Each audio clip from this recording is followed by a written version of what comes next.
एक जमाने की बात है।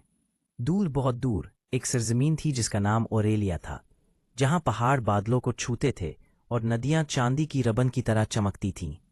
वहां एक कम उम्र ड्रैगन रहता था जिसका नाम ड्रैको था। लेकिन ड्रैको दूसरे ड्रैगनों जैसा नहीं था। जब बाकी ड्रैगन आग उगलते, शोर मचाते और इंसानों को डराते, ड्रैको कुछ मुख्तलिफ सोचता था। वो चाहता था कि नर्म दिल बने। हर सुबह वो अपने गार से नीचे गांव को देखता और आह भरता। वो किसानों को मेहनत करते, बच्चों को खेलते और दादियों को रोटी पकाते हुए देखता। वो सोचता, काश इंसान और ड्रैगन दोस्त बन सकते। लेकिन जब भी वो नरमी की बात करता, दूसरे ड्रैगन हंसने लगते। नर्म दिल ड्रैगन, ये तो ऐसे है जैसे कोई परिंदा उड़ने से डरे।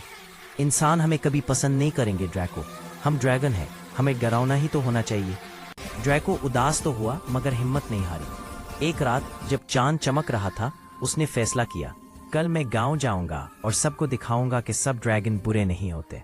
अगली सुबह ड्रैको ने अपने चमकते सब्ज छलकों को साफ किया, अपने सींगों को चमकाया और पानी में मुस्कुराकर मश्क की। फिर उसने अपने बड़े परों को फैलाया और आहिस्ता आहिस्ता गांव की तरफ उड़ने लगा ताकि किसी को हवा से उड़ा ना दे। लेकिन जैसे ही गांव वालों ने उसे देखा, सब चिल्लाने लगे, डर डर ड्रैगन। नानबाई चीखा। सब अपने घरों में छुप गए और दरवाजे बंद कर लिए। ड्रैको ने लंबी सांस ली। ओ नहीं, ये तो अच्छा नहीं हुआ। तब उसने देखा कि पुराने चक्की का छत जल रहा था। शायद उसके उतरने से कोई चिंगारी उड़ गई थी। ड्रैको ने फौरन दरिया से पानी भरा और छत पर डाल दिया। जोरदार वूश की आवाज आई और आग बुझ गई। दरवाजे के पीछे से एक छोटी लड़की ने झांका। उसने चक्की को बचा लिया।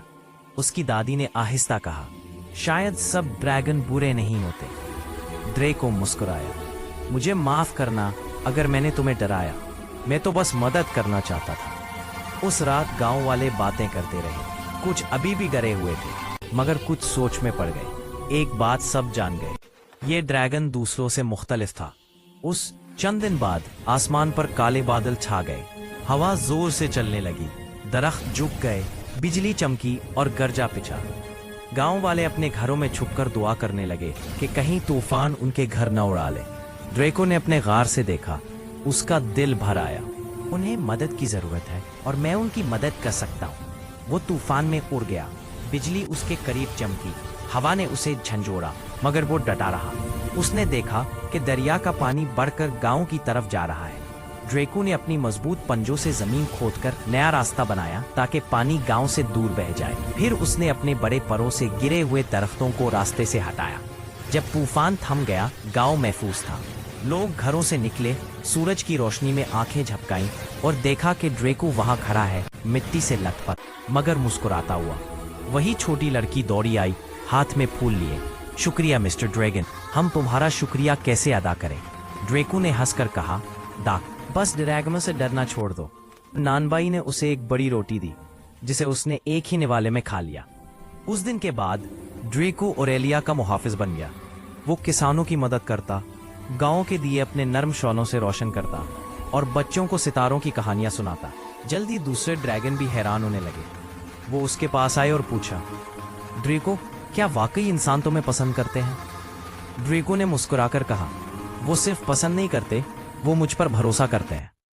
बूढ़ा ड्रैगन एम्बर फैंग बोला, शायद नरमी एक ऐसी ताकत है जो हम भूल गए थे। और उस दिन के बाद ड्रैगन और इंसान ओरेलिया में अमन और दोस्ती से रहने लगे। ना कोई खौफ, ना आग, सिर्फ मोहब्बत और एतमाद। असल ताकत आग में नहीं बल्कि मोहब्बत में है।